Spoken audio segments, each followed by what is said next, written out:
The views and opinions expressed on Barbershop and Micz Podcast does not reflect the views of Charm City Direct TV Network. Some language, videos, and content may not be suitable for young viewers. Viewer discretion is advised.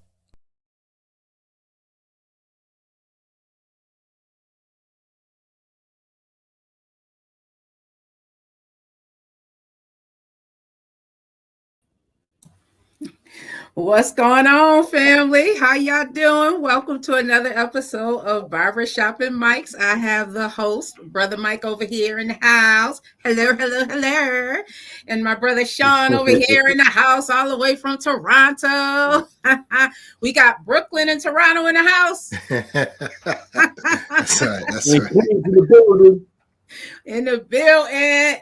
We're missing our sister Jasmine, but she'll be back in a couple of weeks. So what is it that? First off, how was your weekend, guys? How was your weekend? It was great. My weekend was great. Pretty good. I'm back. Oh, go ahead. Yep. Go ahead.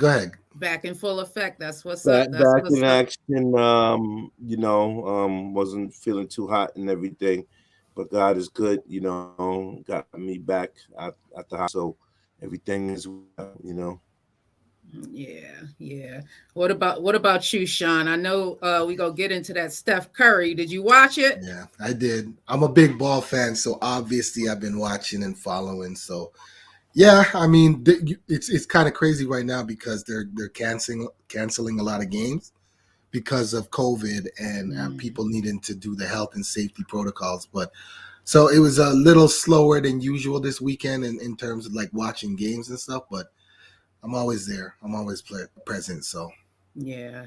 So I'm not a basketball fan. That's my sister thing. My sister loves basketball, but I did see the hug, and that's what got me. That hug, that seeing two black men expressing their feelings like that, openly expressing their feelings, was tear jerking for me. I was like, oh my goodness, especially because we had just had a discussion, some people and I, about love and not having a lot of black men don't have the ability to show that type of love. So when I saw that, I was thinking, oh my goodness, there it is right there. What about you, Brother Mike? Did you see that hug?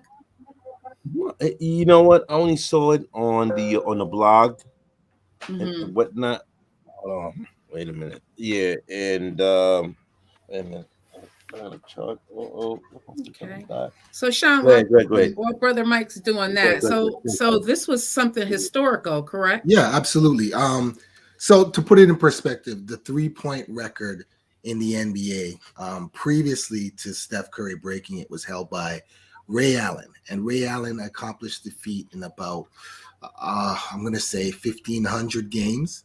He was able to get whatever the record was. I'm not exactly sure on the number, but Steph Curry was able to break the record in about a third of the games. So so literally like 500, 600 games. So he was able to break that record in a third of the games. And you said the Black Love, Ray Allen, who previously held the record, and the second place person, Reggie Miller, were also in attendance. So they all shared that big embrace, and it was just all love. And for us here in Toronto, we kind of feel proud in a sense, because when Steph was in his formative years, he was actually in Toronto because Del Curry played for the Raptors. So he, was at the practices every day, and that's pretty much where he started his journey here in Toronto when Del was a part of the Raptors. So we always kind of look at that proudly. We also look at his wife, Aisha,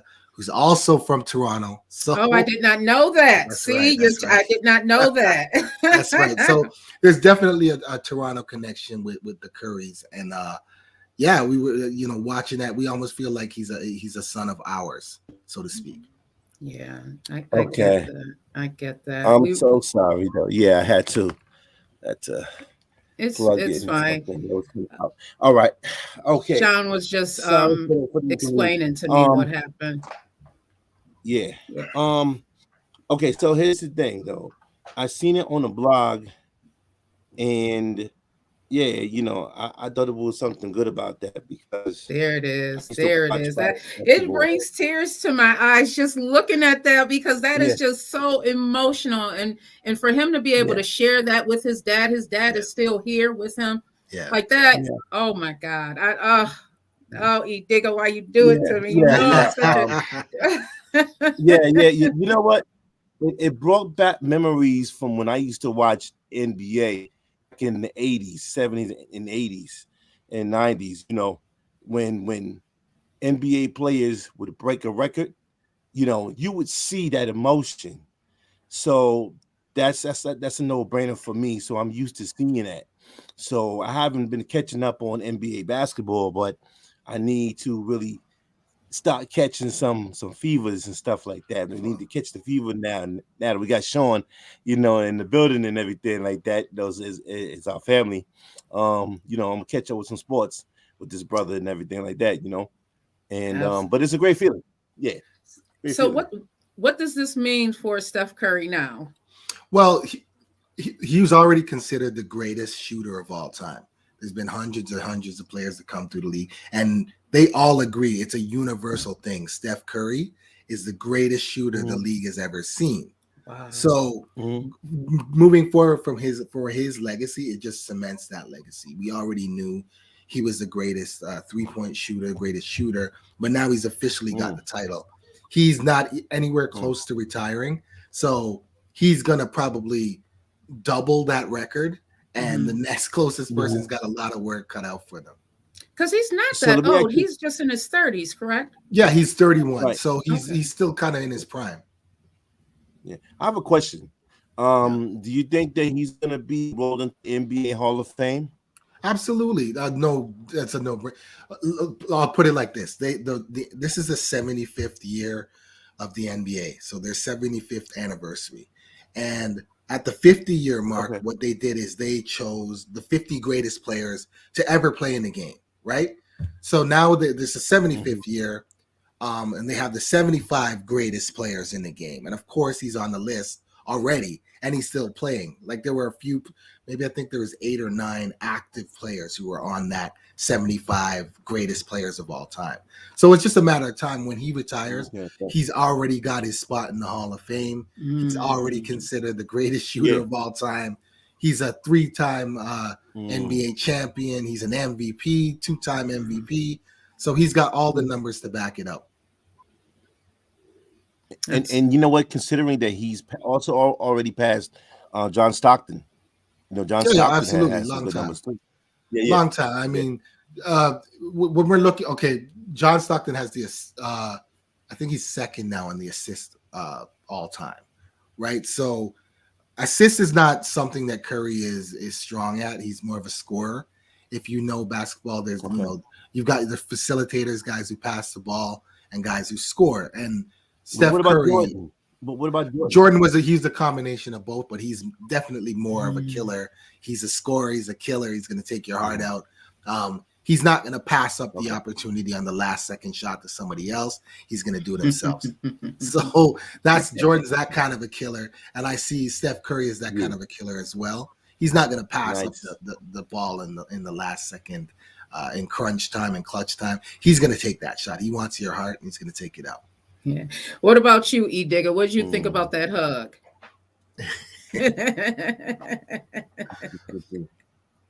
What'd you think about that hug, E Digger? Okay, hey everybody. I think Our producer. It was great. Steph Curry being young and having that impact like that at such a young age. Very influential, very impactful on today's youth. I think it's what's needed as opposed to what we're seeing now. And it came at a perfect time, just like Sean said, about the 75th anniversary of the NBA. So it's very impactful. So I loved it. And it's funny because I caught it right at that moment.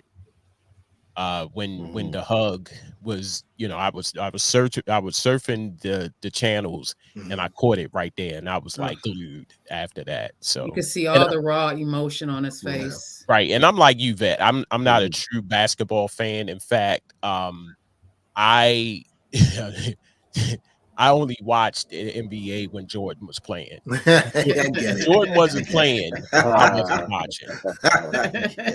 Yeah. Me and brother Mike don't watch basketball. we're like, we gotta no. get back on it. You know what? I'm rusty. I got to get back into it because let me tell you something though, y'all. And Sean, I used to be a diehard Knick fan. I mean, really like a rebel.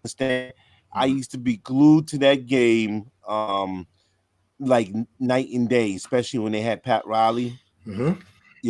And they would play against Chicago Bulls, and Yeah. when my heart used to get sunk in, I used to really get emotional. So, it's been away from watching, but yeah, it's great. It's great to have your essence and your energy here, so that we can wrap sports and everything, sure. and also play to the rest of the family. Yeah, Barbershop and Micz and everything about the history of basketball. The players and everything, the teams and all that good stuff. Okay. All right. Well, let's go ahead into this next topic. I didn't want the viewers to eat y'all up too much. Not trying to generalize. I'm just saying. The question on the table is, why is it that men can do all this hurting, but the moment they feel that pain, every woman that comes or every other person that comes after that gets the wrath? Explain and help me understand it. Help me understand what's the problem. I always say God gave y'all the muscles because he knew y'all couldn't deal with that emotional part. Absolutely. I think I talked about this before. Mm-hmm. Men, although we got the tough exterior, we got the muscle, we're stronger. Our hearts, I feel, are weaker. That's just my opinion. Our hearts are weaker. And this is the reason why I say after a breakup, women are able to bounce back faster. I know you don't believe me, and I know there are people that don't believe me, but after a breakup, a man he's broken. A man is, and I'm not just talking about, I'm talking about the real breakup, the one that his heart was in, the first one. After that has happened, he is a changed man forever. And it doesn't really matter who comes along. The greatest woman in the world can come along. The trauma of that first heartbreak, that first one, he's never going to forget. He's always going to be cautious, careful. And it becomes a situation where he's going to hurt her before she hurts him. And every man carries that around. It's up to us. It's almost like we have this great responsibility. We should give our all to this relationship, but we're not going to. We're going to hold back. We're going to remember that first trauma. We're going to hurt her before she gets me. And all of those things go through our mind, and they make up a man after that first breakup. So this is the reason why you find so many women saying they ain't shit, or men are this or that, because they're dealing with the man after. They're dealing with after that breakup, after that hardened heart now, because a lot of men will go through life, as I did, thinking there's nothing that can bother you. There's nothing that can affect you. Any type of situation you're going to be able to deal with, and then you get that first heartbreak and you don't know how to deal with it. After that, you become bulletproof. Your heart is bulletproof. See, you're never going to go through that again. I can guarantee you. What I struggle with is that, and this is something that I deal with, because I was married, I was with my husband from the time I was 18 until I was 35. And it hurt, that breakup. I mean, I went through a whole, most of my adulthood, I went through with this man. And I look at love now, like I never want to hurt like that again. So I can imagine that men have that on an even larger scale than women. Like I know that I want to open my heart up again, but that type of hurt I don't want to experience. So that I can relate to. Yes. But You know what? Before I even open my mouth and lie like that, because I'm dealing with these trust issues, I was about to say, you know, but I don't want to give bring my what? How do they say it? Bring my old into my new. But girl, sure. Yes, you. Anyways, brother Mike, what do you have to say about that? I gotta say it like this. You know, I keep my guards up, though. Yeah, you know, like Sean was saying about the way how men, you know, hold it on. In other words, hold it on their sleeve. You know, it's like a thing to where it's just like I love to chat with women, but it's like I'm cautious. You know, I have to be cautious because I was married too. You know, I was married 20 years ago. And I was like crazy, but in any case, you know, men that take it serious, you know, never forget, you know. Some are very emotional, some are like wild and crazy and shit like that though. But you know, the thing is that I'm very cautious. I agree with what you're saying, Vet. I'm very cautious. Very like tiptoe do the tulips, you know what I'm saying, if you will, and everything like that, because nowadays, hey y'all, you have to care, you have to be cautious when you are making decisions, because there's so much craziness going on, and plus you don't be battered again. You don't want to take that L, you know, because time waits for no one. All right. So, and we're not getting younger, we're getting older, rookies, and also therefore we have to be able to, you know, learn from the past and wise up though, and if we're gonna focus, we got to be cordial, very cordial. Yeah, and like I said, like it's with anybody. Let's say you're a superhero. You're a superhero. You're going through life with all these superpowers. Nothing can touch you. Then a weakness is found. Yeah. Somebody finds your weakness. They find your kryptonite. Whatever. You are going to do everything in your power to make sure you're now protected against that kryptonite. So sometimes you're going to be proactive. You're gonna jump first. You're gonna make sure nobody can bring that kryptonite out on you. And that's what it is. It's basically that men are these broken superheroes who are now figuring their heart was the kryptonite, and we got to protect that at all costs, right? So we're never gonna let anybody get that close again.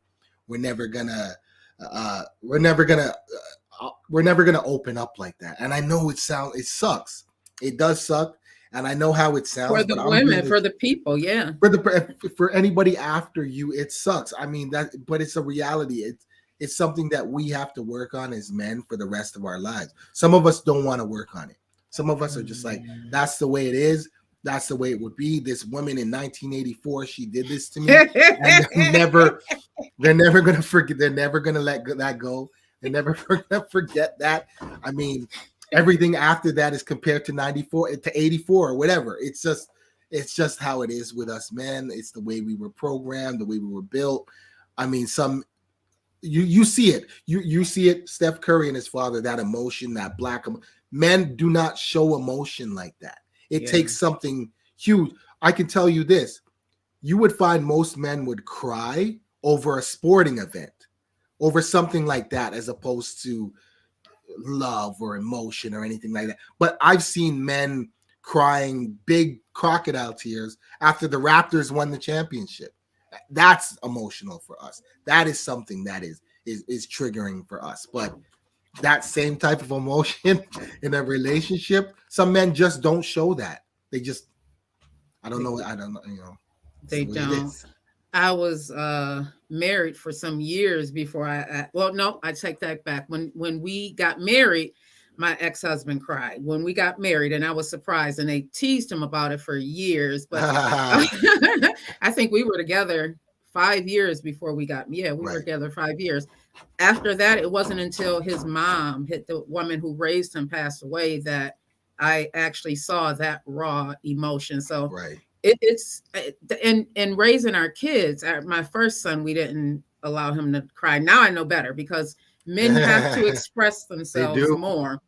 because it gets that out. You have to make room. And that's the challenge that I find, that men won't make room for someone else to step into that place where that person hurt them. It's like it's a null subject. You'll pretend to make room, but you really aren't making room. You're still holding on to 1984, and it's not fair. It's not fair. I admit, I agree. I have no defense for that. It's the truth. It's all I'm saying is I'm offering an explanation as to why we do it. So what about you, E. Digger? Step into the conversation. Why is it that it's easier for men to give hurt than it is for them to accept the hurt? If a man will go out and cheat and talk to women, but can't get cheated on. Yes. I don't know. I think Sean kind of hit it on the nose when he said, we could dish it out, but we can't take it. We are prone throughout history. We are prone to do that. I don't know, because I've been cheated on. I have cheated. And it hits different. Very, very, very different. Trust me. I could cheat all day, but once you cheat on me, there's a problem. Very big problem. Like I'm ready to hunt you down. I'm back. Hunt him down. The Houdini act is back. Okay, right. I'm ready to hunt you down. I'm sorry, man. I'm ready to hunt you down. I'm sorry, man. I was doing a Houdini act. I said, nah. No, not you. We was talking about the topic. Yeah, we keeping it flowing. Yeah, I said as far as being cheated on, I'm ready to hunt you down. But it's easy for me to cheat, Yeah. I'm not saying that I do it now. I'm married. I'm happy married. Oh yeah, that's right. Let me clean that up. Yeah. Because the wife will hunt you down. Yes. Like, she coming in the door like, what you talking about? As she should. Okay, I got your back, queen. Right. It's a thin line between love and hate with the knife and the cake. Right. So I don't know. I think that masculinity with men, women kind to some women, and some men. I got to say that word, some. They can't handle it well. Some men can, believe it or not. Right. That's right. Women, women go through it. If I'm saying this correctly, women go through it for a period, and then all of a sudden it's like, wait a minute, why is I like sitting here? Yeah, it's just going through this where I can go out and get any man that I want. I am not obligated no more. I can do me. And I think and I think that some men go through it, but it's in reverse. You ever had this situation where or had someone some guy just got through a breakup and they go out and they party and they I'm single again, and then that week go by, that month go by. Now you seeing pictures like, I'm lonely. Yeah, he's burnt out, man. He's burnt out. Yeah. But it's in reverse. Women is gonna sit there and think about it, then party. Yeah. And then when men see it, see it, it's like, how dare she go out and party? Yeah, that's right. And you not sitting on the couch? Oh, you made me miserable though. Right. I mean, come on. And you know what? And don't forget, y'all. You got women that be like, "Girl, come on up, come on, let's go out and party." That don't forget about him. They're always like the ones that pump up the volume. Right. No, the dude pumps up the volume. The woman just says, okay, you know what? You better pick up your feelings. Like Jasmine Sullivan said, pick your feelings up. You hurt my heart, I'm going to stab you in yours. Right. I think it's 50-50, because then you got some guys that'll be like, come on, let's go to the bar. Let's go to the bar. Let's talk about it. Which bars don't really solve anything. When you drink, the problem is still there. But some people do that shit, though, you know what I'm saying? And some drink is the problem. Right. Sean did down said, why is it a problem? Hey, Sean, welcome back. Always supporting. What's up, Sean? I saw a comment from somebody saying that their husband had cheated on them. This is a woman comment. Oh, there it is, Teresa. So her husband cheated on her, but when she did it back to him, he lost his shit. And this is exactly what I'm saying. It's a double standard. It's a double standard for men. It's almost you can go in a group of men and talk about this woman cheated on this guy, and every man will be, oh, she's a slut, I hate her, she's this, she's that, and the third, right? But those same men in the same conversation will talk about how they cheated on their wife, and it's almost like a daps thing, like, oh, word, like, you know, it's a total double standard, right? The way that women look at the way that the world looks at women who cheated, as opposed to the way that the world looks at men who cheated, is completely different. Completely different. Yeah, and it's funny that you say that, Sean, because it's like that in general. You ever look at, you know, when a guy had more than one girlfriend, it's cool. But when a woman does it, not to get off the subject, by the way, I'm sorry if I did, but when a woman does it, she's a slut, she's a whore, prostitute, all that. And I'm like, well, why can't the man be the prostitute, the whore, the slut? You know, I often think about that, and that's a good point that you brought up. But guys, we cannot handle it. I don't know about you, Sean and Mike, but I readily admit, I was the first to say it. Like, look, we get hurt. That shit we never forget. It changes us. It actually changes our DNA. It changes us. We're not the same people. And I don't think, I think it's very hard for a man to get back there. Like, it's more than being cautious. It's actually, it changes him. It changes everything about him. It does. I agree. Yeah, I was with my husband. One of the initial reasons why we broke up was because of infidelity on his side. I told you guys before, I literally had 3 wedding rings. Every time he got caught, time he got caught cheating, I got a new wedding ring. Well, you know what? It was 15 years after dealing with that. I said, you know what? I'm going to go back to an old boyfriend and I'm going to do me. There you go. He got caught and I kept it. It ate at me though. That's the thing though. It ate at me. It ate at me so bad. Right. And when he got caught again cheating for the last time, he asked me, did you cheat? I said, yep. And he couldn't deal with it. He couldn't handle it. That's initially why oh my God, you would have thought that I told him I took our first child and took it outside and slaughtered it. He lost his noggin. I was scared for a moment. The N-word came to my mind. Like, dude, are you serious? You want me lying on my wedding rings up to show you how many times you got caught? And then y'all will take family members with y'all. That's the stuff that tripped me out. and then come sit down at my dinner table. Break time is coming soon, y'all. So break time is coming soon. Okay. So, let's continue the conversation. All right. Thank you for joining us. Coming back more with Barbershop and Micz. Stay tuned. Don't go nowhere. Do you need something to watch at the beginning of the week? Well, look no further. Tune in to Charm City Direct TV to Barbershop and Micz Podcast, live every Monday at 3 p.m. Eastern Standard Time. Join Bro Mike, Sean, Vet, and Jasmine as they bring all the hot topics. That's right, on one show, Barbershop and Micz Podcast, live on Charm City Direct TV and on the official fan page of Barbershop and Micz Podcast on Facebook at Barbershop and Micz Podcast. Make sure you tune in and engage in the conversation.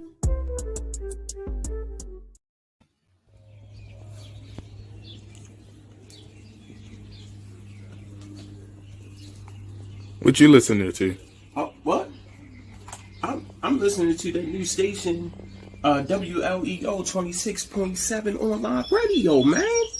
Baltimore's newest online radio station.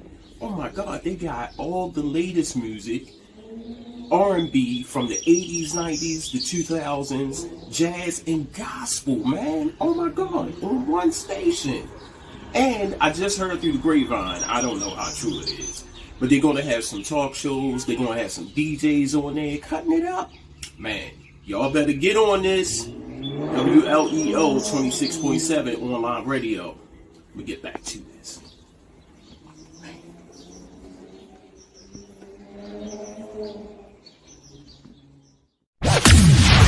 That's right. Tune in to WLEO 26.7 online radio for all the newest music, hip-hop, and R&B from the 80s, 90s, and 2000s. Jazz and gospel, as well as new shows and local and national DJs on the ones and twos, getting you ready for the work week ahead, that party vibe, or relaxing at home. All on Baltimore's newest online radio station, WLEO 26.7 online radio. Worldwide listening entertainment online.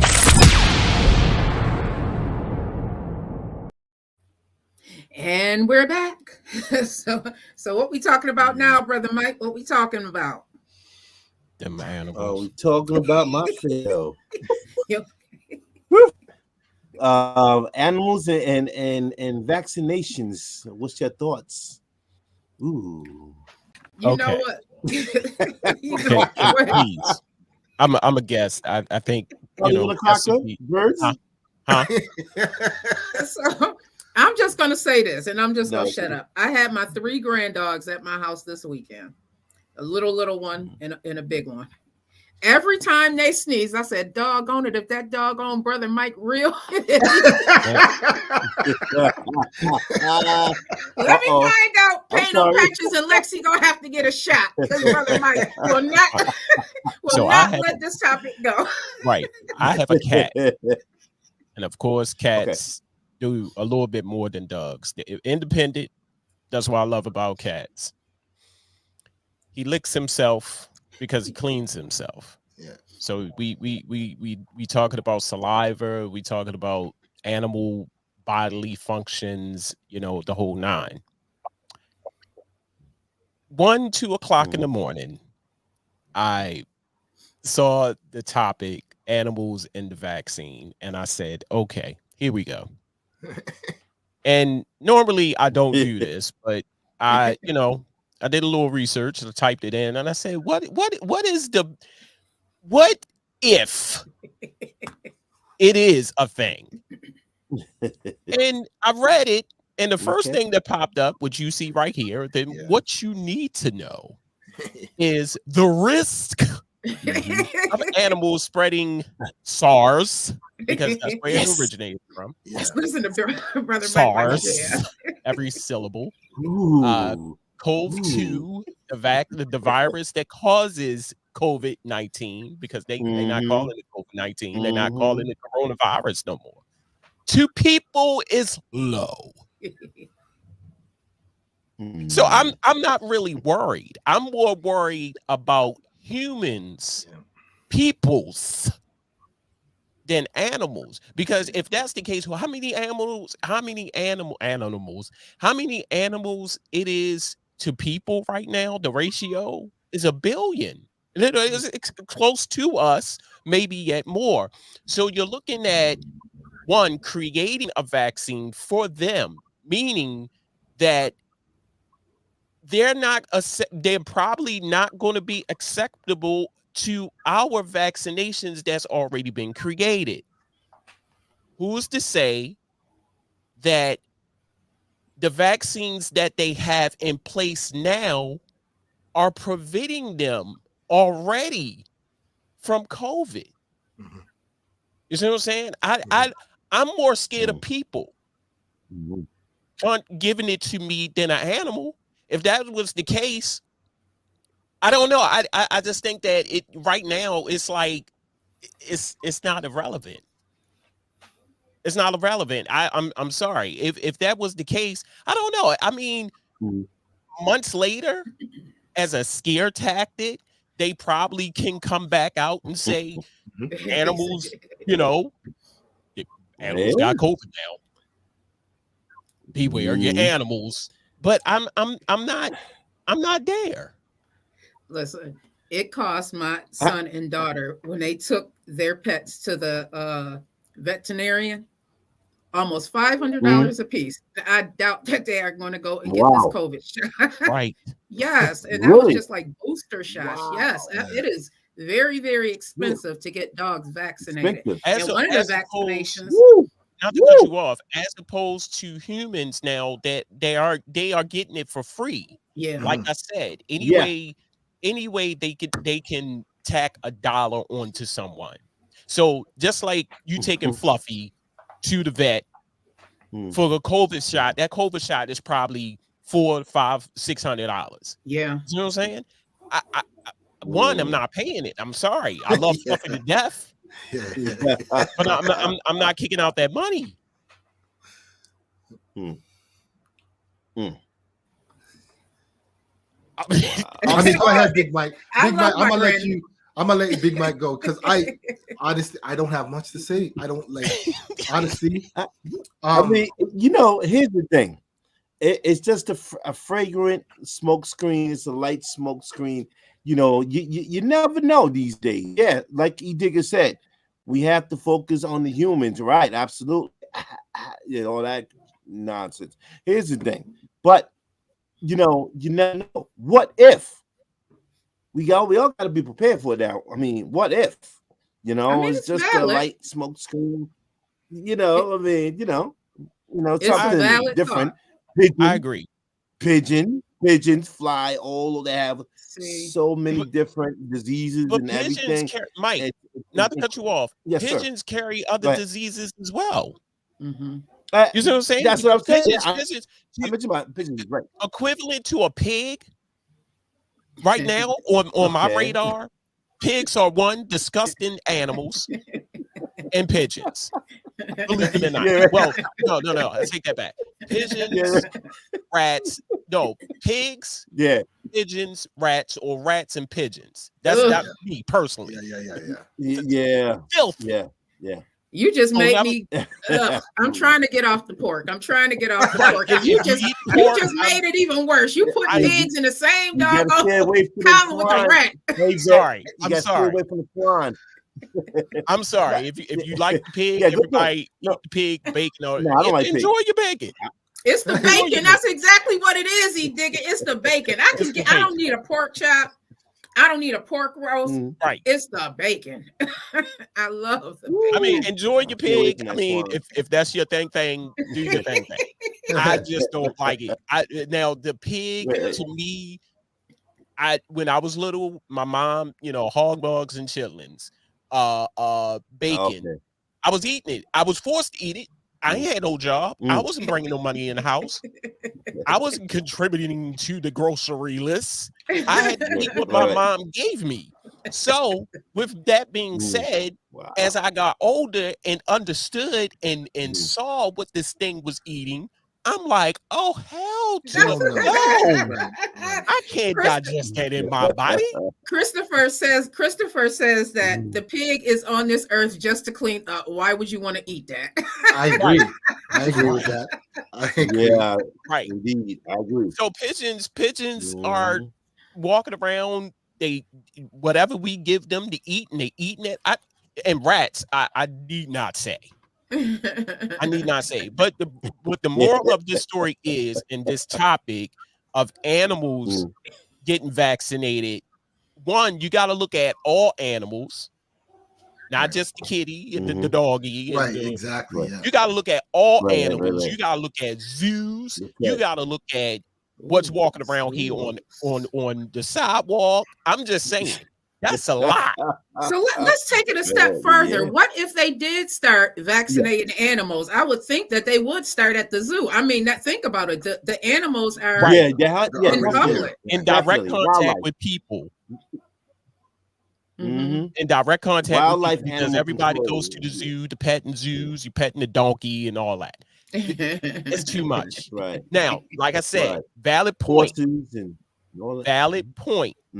I understand, but the only way, just like right now, I think that these variants that's coming out is it's a scare tactic. Notice every time around holidays, oh, we got a new variant that's coming out. It gets crazy.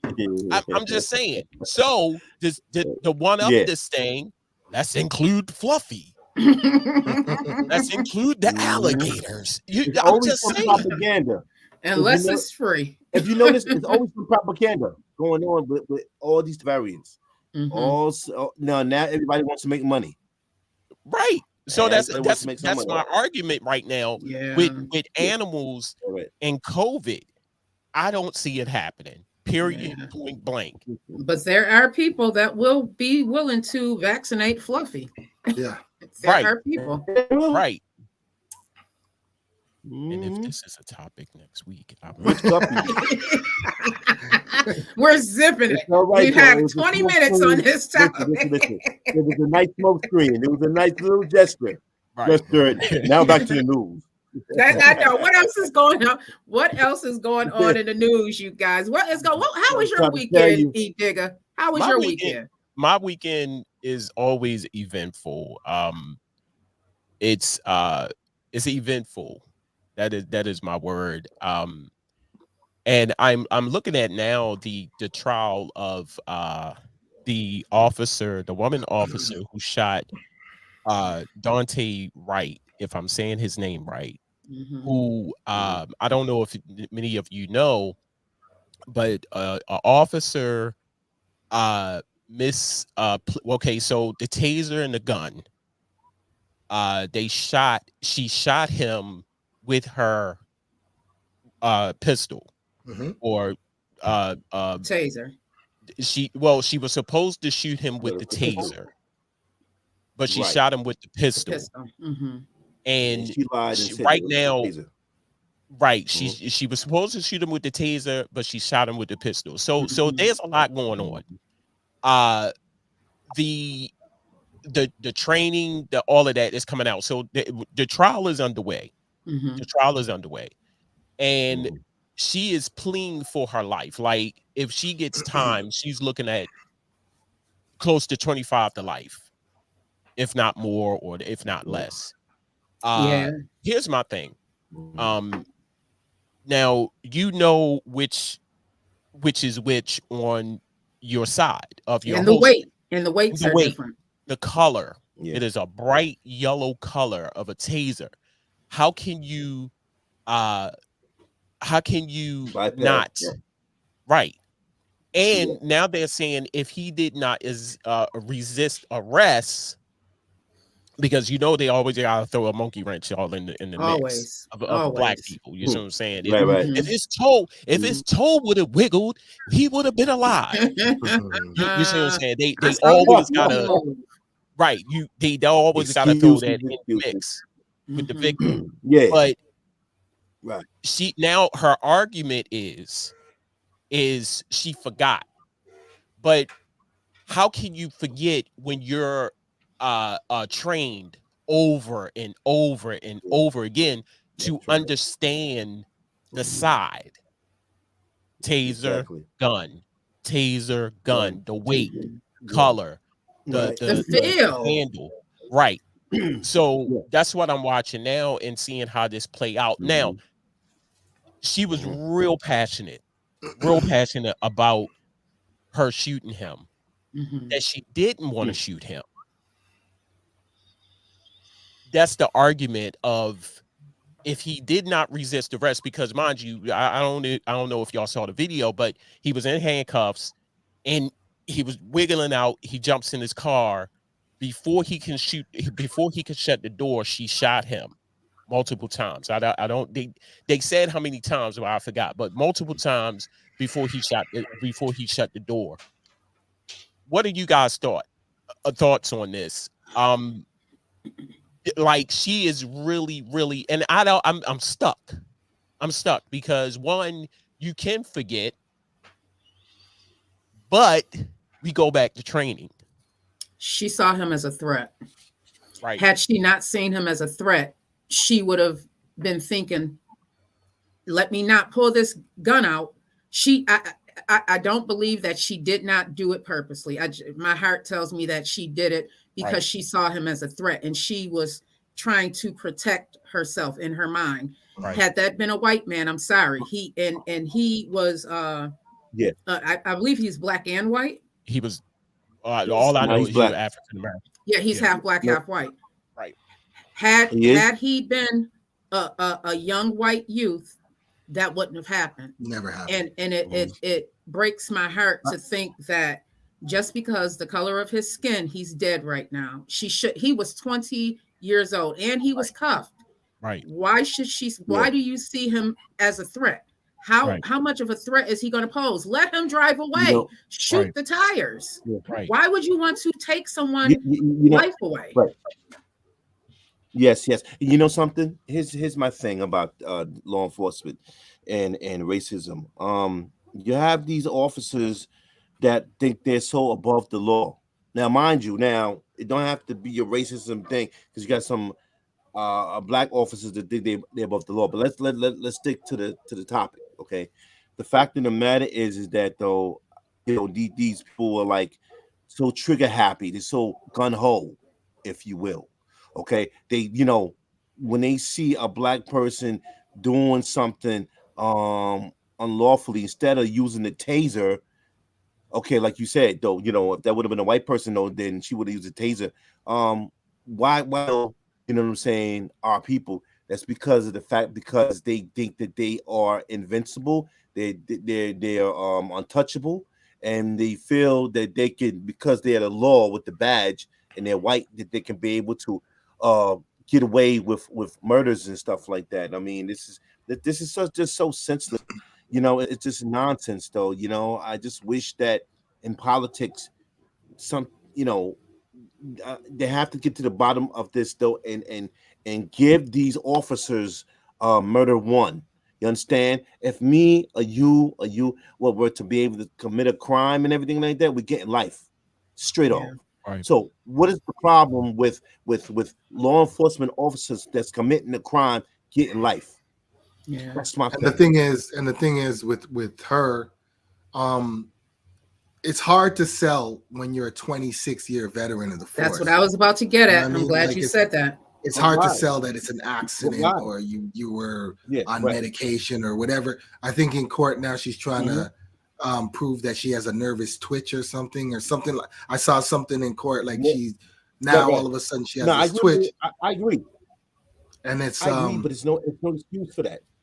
I agree. We're not that exactly. So 26-year veteran, 19 years of training on taser use. Right, and then you're gonna try to sell now to the jury that it was a mistake. So I think she's trying to.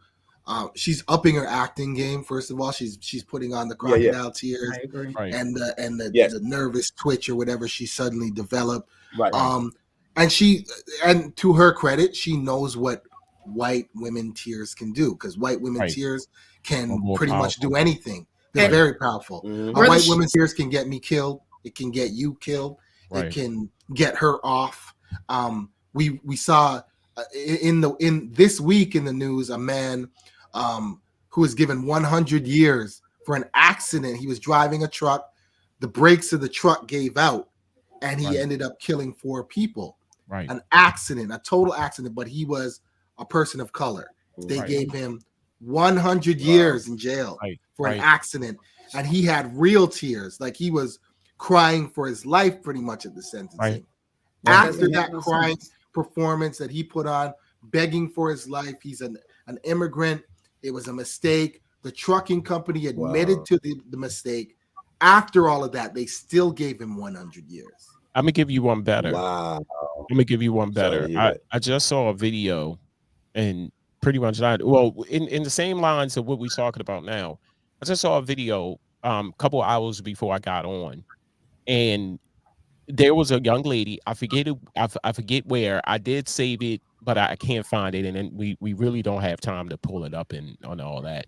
But African American lady goes into a pet store, and she says she buys her mice for her snake. Unfortunately, her snake didn't like the mice for whatever reason, so she took the mice back, and she says she's been doing it a lot. She said when her snake reject the mice for whatever reason, she brings them back and they refund her money. Mhm. On this particular day, she went into, and this happened in Virginia, Mhm. Roanoke, Virginia. Mhm. This particular day, she went in and she brought the mice back, still in the packaging, explained to the lady at the front desk or the counter, what the deal was. Right. This time it was different. It was different. They gave this lady so much hassle, where one of the owners, who is 6'3", 6'3", white dude, physically manhandled her outside, and by which she was recording this whole ordeal. Manhandled her. Now she's 4'11". Now do the math. I'm Big. 5'2". I know how Right. short that is. Physically took her, manhandled her outside, and told her to leave, this, that, and the third. They say he was so aggressive, so big, that the other employers in there, or employees, was holding him back.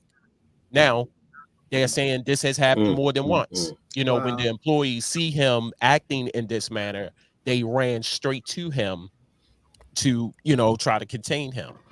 She's 4'11". She gets outside. All she wanted was her $20 refund. That's all she wanted. Physically threw her to the ground, and the screams from this lady Oh my God. was horrible. I didn't see Horrible. Now, the thing was, it went to court in Roanoke, Virginia. The judge and the her public defender even dismissed the claim. Dismissed the charges. So right there, people, we and this is another thing. I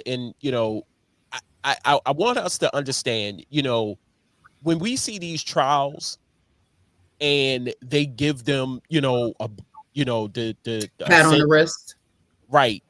They get, not necessarily that, but when they give them the sentence and how we rejoice, how many other cases were dismissed, overlooked, slaps on wrist? It's just one more reason why we need to wake up. Although look at the Rittenhouse trial in this Ahmaud Arbery trial. One got off, one got some time. You see what I'm saying? Because the government is set up like this. Yeah, let's give him a break, but give him some time, because if they both got a break, it'd have been hell in America. You see what I'm saying? And the way they set the jury up as well. So CNN is reporting that there's 14, 7 of them are white men, 4 are white women, 2 Asians, and 1 black person, 1 black woman. Right. Deliberate, because those crocodile tears are going to get to those white men. I've had instances where I went up against someone that was not of color, and of course they're going to let them talk first to get their point across, and then hurry me up to try and get me to side with whatever F stuff that they're doing. Yep. I had a supervisor like that at my old job, and it was a guy. And we were in a meeting, and this dude sat there and literally cried. I can't believe how he said these things about me. And I'm like, are you serious right now? Yep. Are you crocodile tearing in front of me right now? Yeah. Like, dude. You know what you did. I'm like, dude, really? Big grown man. Yeah. I forgot he was white. They brought in tissues. And it works, man. Right. It works. And I'm sitting there, I cannot believe I got suspended. All the whole 9. Yeah. But here's the kicker, and I'll stop right here. When he left, he did one of these. Oh yeah. I wanted to beat. I was beating his ass for days. Kimmy. See? I couldn't even sleep right. That's how much I was beating his ass in my dreams. Your knuckles were bloody. All my knuckles was hurting in my dreams, people. Just be aware. Just be aware. I'm not trying to start no rebellion or anything like that. I just want y'all to know. Think. That's what it is. That's what it is. And not to say everybody that's not of color is bad, because that is not the case. Right. You just really got some really sadistic people out there that would rather stand on your neck and spit in your face and then shove brutalize your family than to see you get a little bit more than they do. Right. And that's what it is. It's a rat race out here. And there are some people that just will refuse. They've been born and it's been bred in them to not let a black person or a person of color get anywhere close to even where they are, and definitely not ahead. Or even the jury selection that you guys have in your country. If this is in Canada, I'm not entirely sure the differences, but I know a jury cannot be 4 white men, 4 white women, or whatever it was. Seven. There you go. Like, it couldn't happen up here like that, especially if it's a racially tinged a case like that. It couldn't in Canada. It just would not happen like that. Maybe it's because we're so multicultural, and just by default, it couldn't be like that. But it would never be like that up here. In America, we're so, it's so fucked up. It's like, excuse my French, it's like really set up, in a fucked up way. You know what I'm saying? It's more like hey, we're gonna botch this up. We're gonna make it botched up. The witness panels and shit like that to make it look good and everything like that. There's a whole lot of charades going on. I'll tell you, Sean.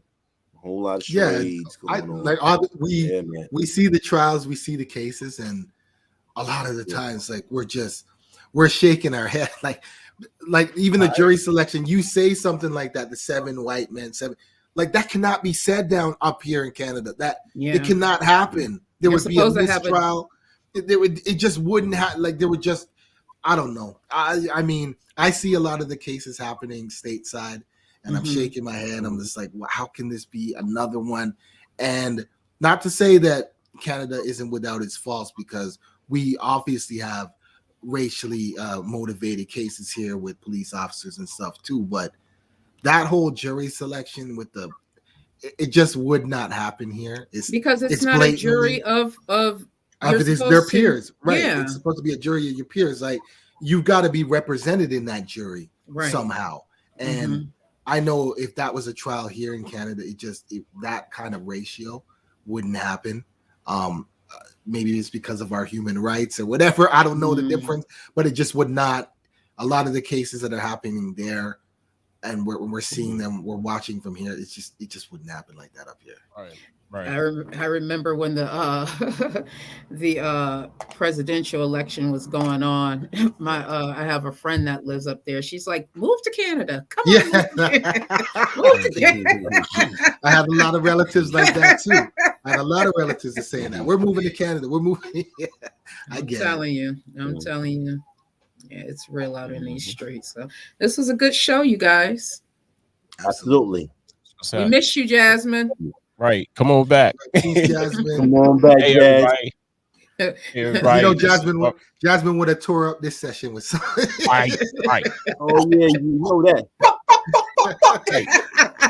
Hey everybody, this has been Barbershop Micz Podcast. Make sure you check us out every Monday. Well, check them out. I'm just the producer. Check us out. It's a family thing. Yeah, check us out every Monday, 3 p.m. Eastern Standard Time, right here on Facebook, YouTube, Twitch, and Twitter at Charm City Direct TV, or you could go to the official group page of the Barbershop Micz Podcast at Barbershop Micz Podcast. Tune in, engage, be a part of the conversation. Don't be scared. Be a part of the conversation. From myself, Vet, Sean, and the host, my man Mike. Hey, I holler at you when I smile at you. In light of my sister, Peace pop, and pop, love, pop. Did I get it? Did I get it, Sean? Yeah, this,